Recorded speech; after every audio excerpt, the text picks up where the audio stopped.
So ఇద్దరు bus drivers, ఇద్దరు పిల్లలు వాళ్ళంతా కూడా సేఫ్గా ఉన్నారు. So total 23 members are safe అండి. ఇక్కడ జీజీహెచ్లో అడ్మిట్ అయిన వాళ్ళు కూడా చిన్న ఫ్రాక్చర్స్ ఒక ఇద్దరు అబ్బాయిలు ఉన్నారు. చిన్న అంటే ఒక 28 ఇయర్స్ 30 ఇయర్స్ వాళ్ళు ఉన్నారు.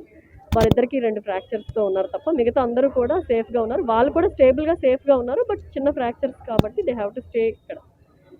సో మెయిన్గా బైక్ అది గుద్దడం వల్ల ఈ ఫైర్ యాక్సిడెంట్ వచ్చి మొత్తం ఇలా అయిందని చెప్పి అనుకుంటూ ఉన్నాము. ఎట్ ఇంకా మిగతా ఎంక్వైరీ ఒకటి చేయాలి. అలాగే ఎఫ్ఎస్ఎల్ టీం కూడా అక్కడ పంపించాము. ఈ బాడీస్ తాలూకా డిఎన్ఏ ఎక్స్ట్రాక్ట్ చేసి ఎవరిది అనేది మనకి ఒకసారి తెలియడానికి. అలాగే ఇక్కడ కంట్రోల్ రూమ్ కూడా పెడుతున్నామండి. జీజీహెచ్లో కంట్రోల్ రూమ్ పెడుతున్నాము, కలెక్టరేట్లో కంట్రోల్ రూమ్ పెడుతున్నాము.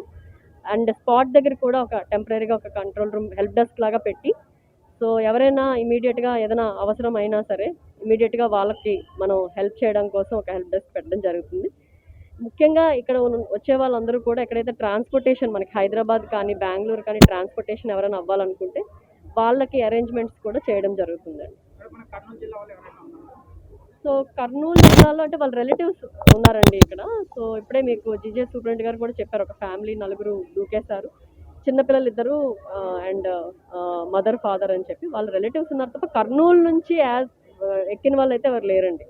అంతా హైదరాబాద్ నుంచి ఎక్కే వాళ్ళే ఉన్నారు. సమాచారం అందించాము, వాళ్ళు కూడా వచ్చారండి. సో ఎక్కడైనా ఏ ఇబ్బంది అయినా అంటే మనకి హాస్పిటల్ సైడ్ నుంచి కానీ వాళ్ళకి పర్సనల్గా వాళ్ళ బంధువుల్ని కల్పించాలి కానీ లేకపోతే ట్రాన్స్పోర్టేషన్ చేయాలన్నా కూడా ఇమీడియట్లీ వీఆర్ అరేంజింగ్ అండి.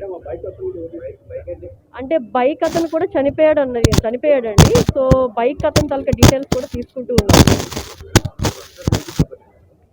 బైక్ బస్సు కిందకి వెళ్ళిపోయింది. సో బ్యాక్ ఇంజన్ ఉంటుంది కదా, సో బ్యాక్ ఇంజన్ కిందకి వెళ్ళిపోయింది. మీరు అక్కడ స్పాట్లో చూస్తే బైక్ తాలూకా